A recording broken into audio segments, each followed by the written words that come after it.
Now that we have a solid background on farming in southwestern Ontario, we're going to go visit Roger and Romina, the owners of Our Fields. Super handy for our fields and our organic farming is that those birds produce a lot of poo.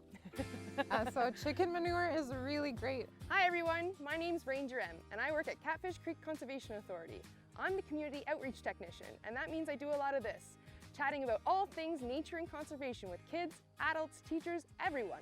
I love to knowledge share and that's just what I'm going to do with you. So come on, let's go learn with Ranger M.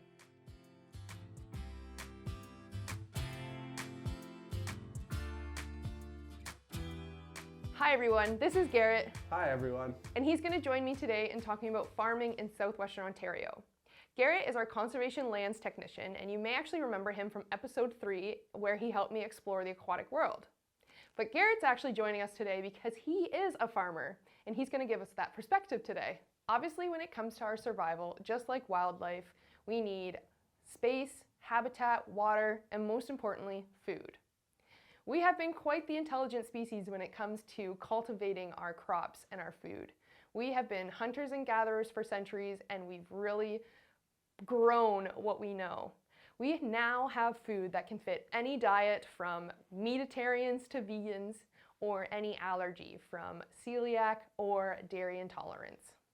Farming is one of the oldest careers in our lifetime, and we can tell that agriculture and farming is vital to our survival. So in this episode, we're going to discuss food production, how and why it happens, and then also some environmental and sustainable farming practices that happen in southwestern Ontario. Firstly, we have to discuss some of the history of farming in southwestern Ontario. As previously mentioned in other episodes, southwestern Ontario is surrounded by 4 lakes and has a geography that's very unique and creates a beautiful farm belt in Ontario. There are approximately 100,000 jobs within the farming sector of southwestern Ontario alone. This represents 14% of the paid workforce in this region. Little southwestern Ontario is doing an amazing job to boost our local economy as well as our provincial and federal economies. Now, we do live in the northern hemisphere, and that means we can't grow all of the world's fruits and vegetables here. Especially we can't grow year-round because we have a lot of snow and frost. So that means Ontario does run some food deficits, meaning we have to import some fruits and vegetables like cabbage and potatoes. Therefore, we need to work to increase these sectors, especially considering our growing population and the need to improve our economy. A study estimated that more than half of Ontario's $20 billion of yearly imports can be grown within Ontario, with the Southwest having the best potential. On the bright side, Ontario does produce some surpluses in foods like tomatoes and sweet corn. With increasing pressures on biodiversity, our ecosystems, and our crop fields, the demand for sustainable farming has never been greater. One method we combat this issue is through agroecology. Agroecology is the application of ecological concepts and principles to agriculture. As a system, it optimizes interactions between plants, animals, humans, and the environment while safeguarding the social aspects of a sustainable and fair food system. A system like agroecology can deliver food security and ecosystem health while still promoting economic stability. Agroecology is location and situation specific. It's not a one-size-fits-all situation to sustainable farming. And we definitely have to remember that while living in Northern Hemisphere because we like our bananas and raspberries year-round. Do you know which fruit is produced the most in southwestern Ontario? Apples, peaches, strawberries, or grapes?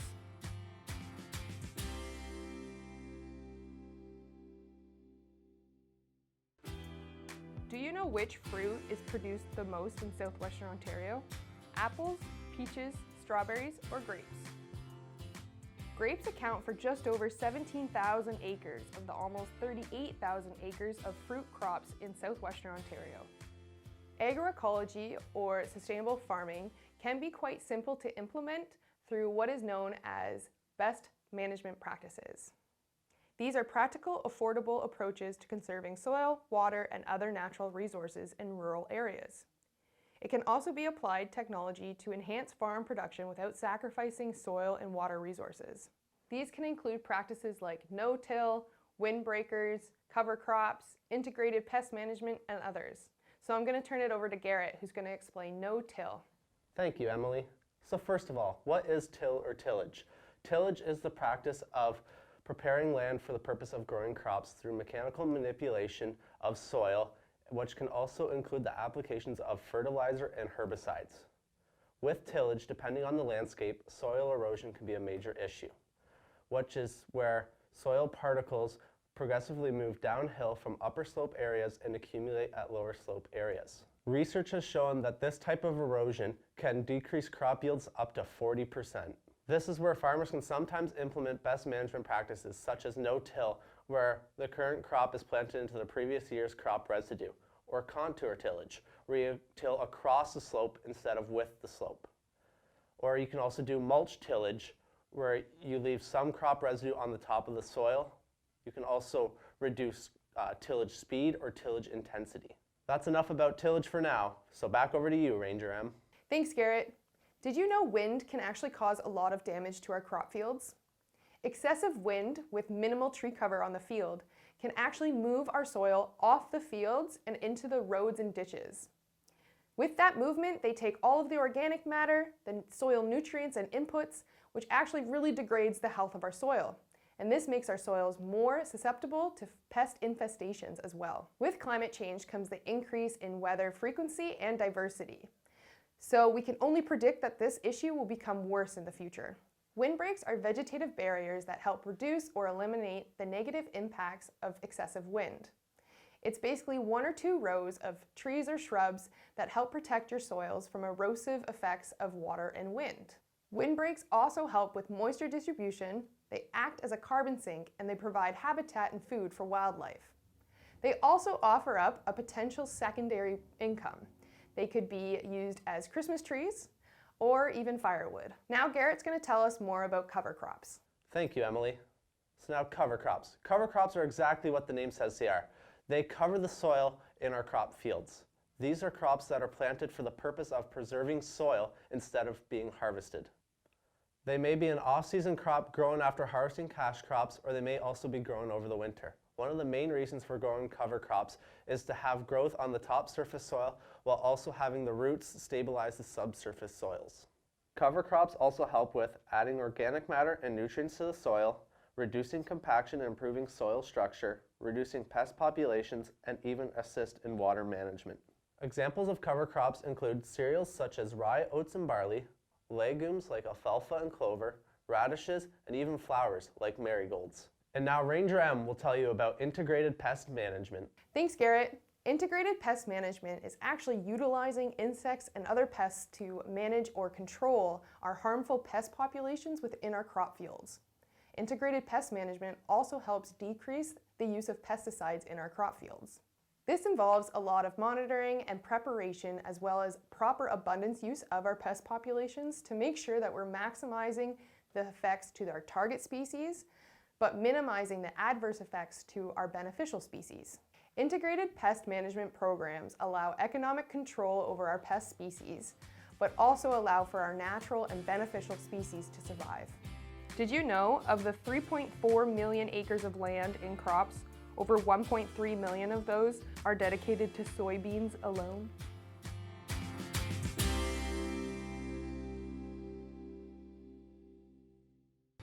Did you know of the 3.4 million acres of land in crops, over 1.3 million of those are dedicated to soybeans alone? As production and processing grow, Canada is becoming a more important soybean supplier, and soybeans are becoming a more important force in the Canadian economy.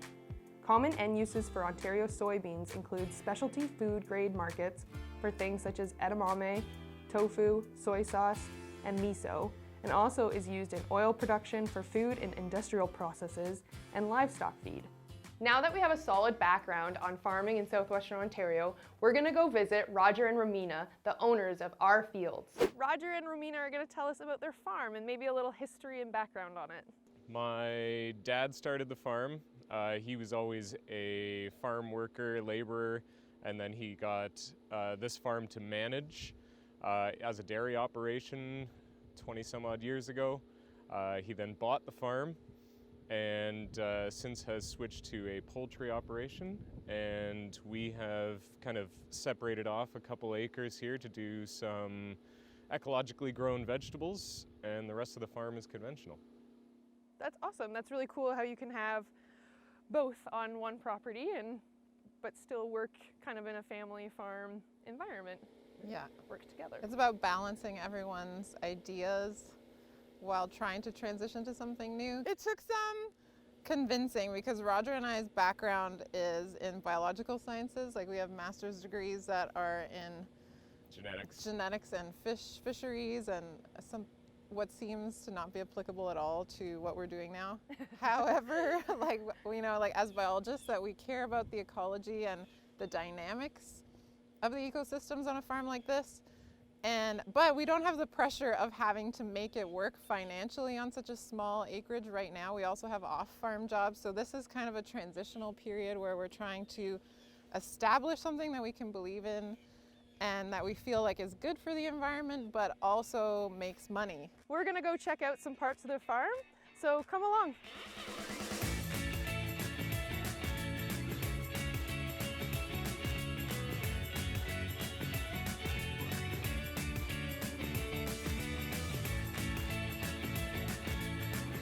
So what type of agriculture do you all participate in on your field? So we have our small scale vegetables, which is in the area around us now, and then we have cash cropping. So we do corn, soybeans, wheat on rotation, and then we also have a poultry operation. We are broiler growers. Half of that though is done by your dad and his farm. That's right. And then the small vegetable farming is mostly you guys? That's right. Can you tell us anything about, just because I know we can't go into the poultry barn, but can you tell us anything about chicken farming? I know it's obviously very important to Ontario as a whole, both for a meat production and egg production. More and more people are choosing chicken, and I don't know if they've discussed really like what's driving that, but Canada and Ontario especially, the rate of like people purchasing and eating chicken keeps going up.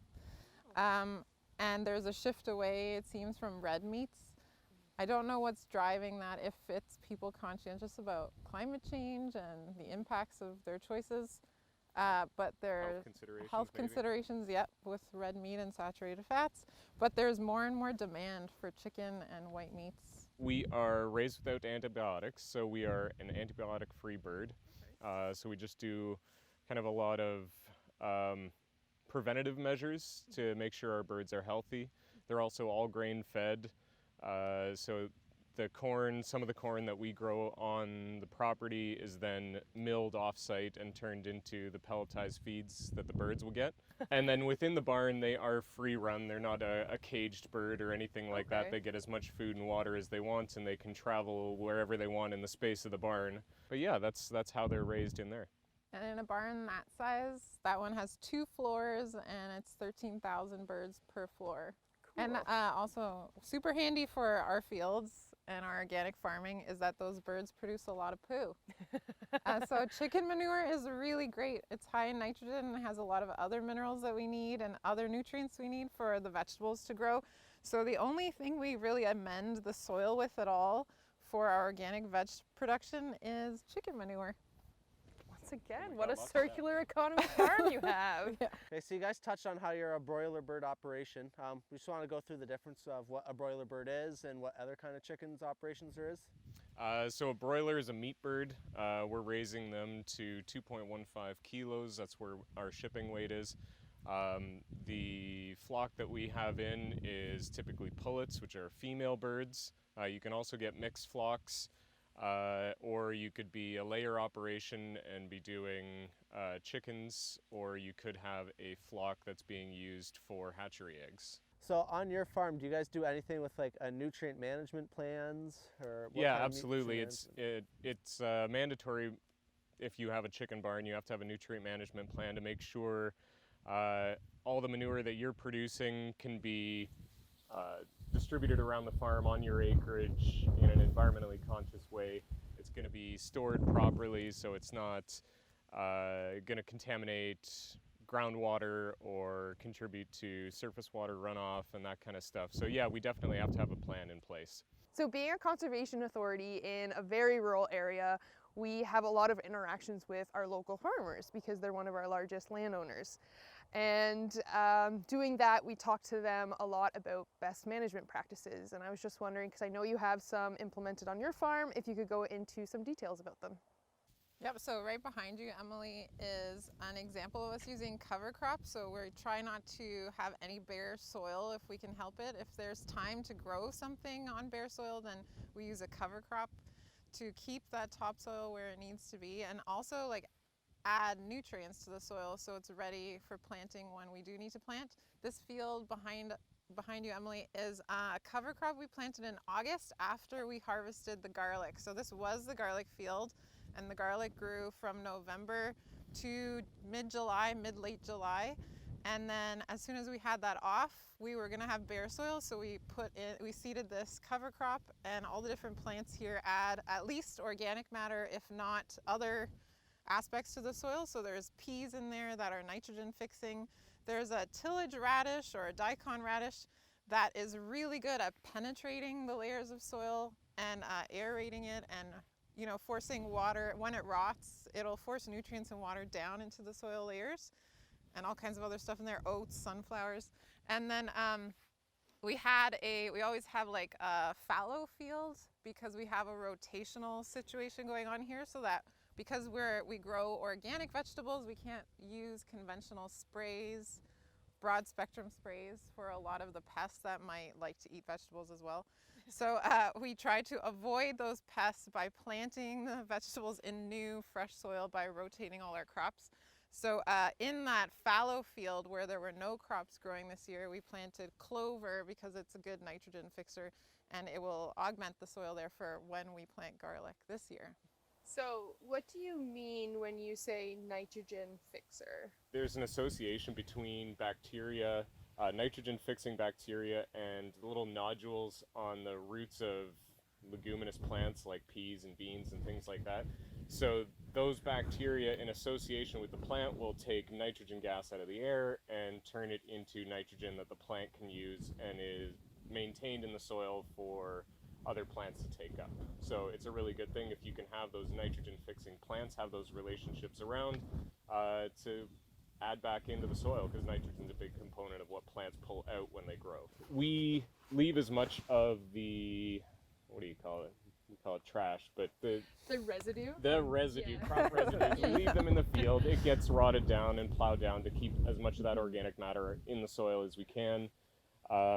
We do till. We're not a no-till operation, but we're moving towards minimizing the tilling we did. It used to be all moldboard plowed, so the whole top layer of the soil was turned over, but that's pretty aggressive, so we're moving more into like a rip tilling, that kind of a thing, where it's just a disc and some cultivation strips, so it's less disturbance. We have a couple areas of the farm where we know we get surface water runoff, so we don't cultivate those in the fall. We make sure we either leave like a grassy waterway all year round, or at the very least make sure we're not tilling in the fall and we're leaving all the crop residue there to slow that surface water so we're not getting erosion. We have a cedar hedge that allows a bit of a windbreak from the westerlies. And There we have reserved, that bush behind you, Emily, is half of that is part of this farm, so you've left that for some break and for some shelter for animals and other organisms. So it's not tilled all the way to the extremes of the farm. There's kind of a break on all the edges. And then for our field's organic garden, we always plant a strip of wildflowers. We had a strip of wildflowers that have now died, but hopefully they all come back again in the spring and they reseed themselves. So it was all along the ditch and the road. And then we had a wildflower strip along the top as well. And we find like flocks of goldfinches and the sunflowers, and we're hoping beneficial insects find safe harbor there, even though there's other parts of the garden that are constantly being harvested and tilled, that there's some refuges for some beneficial insects, hopefully. it also gives us a bit of a buffer for insects moving from other crops, so they might find something interesting in the buffer strip as opposed to moving directly into Our food. our food crop. So yeah, it doesn't always work, but it helps. You include that into your pest management then. Absolutely, yeah. we're starting with some clean seed garlic this year from the research center up north.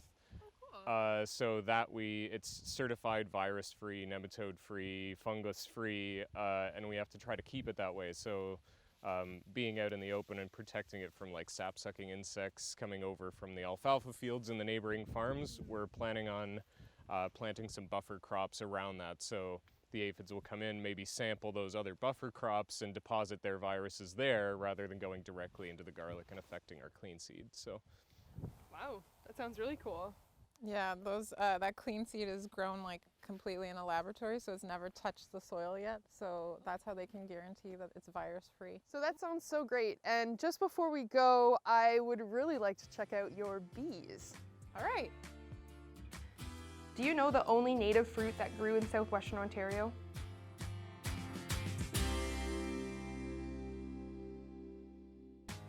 Do you know the only native fruit that grew in southwestern Ontario?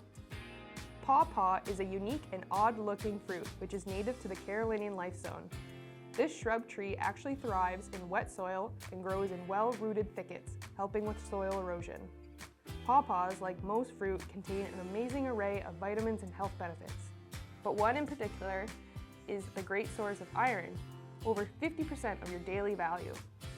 Lastly, pawpaws have their own insecticide found in their bark, twigs, and leaves, keeping all the insects away from harming them. Roger, I feel like this is just like a pet project, but can you tell us your benefit of having bees on your farm? sure. A lot of the vegetables we grow require pollination. So this just really increases the chance of getting like a maximal yield. Not to mention we get great honey out of it every year. So yeah, a little pet project I started this year with beekeeping. Awesome. And I don't know anything about beehives, but like, how does this work? They just go in it and... Sure. Well, these are a Langstroth hive, so they have frames with a wax foundation hanging on the inside of each of these boxes. And so they will build the comb out from that foundation and then fill it with either eggs and larvae and brood or honey. Okay. Or pollen, depending on what they're storing. Awesome. I just want to thank Roger and Romina for showing us their farm. And I don't know about Gerrit, but I sure learned a lot and I really had a good time. So thank you guys. Thank you.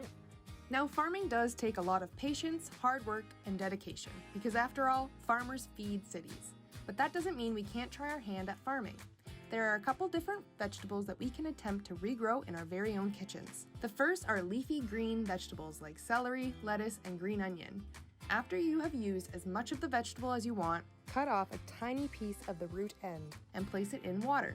For celery and lettuce, you will see new leafy shoots coming up through the middle of the plant. The green onion will also have new shoots coming up through the middle, but you will also see roots forming in the water. For all of these vegetables, it only takes a few days to see results.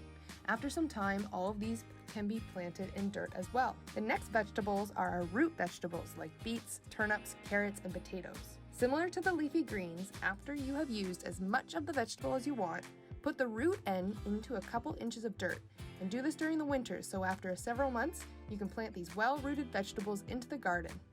As always, have fun and see you in nature!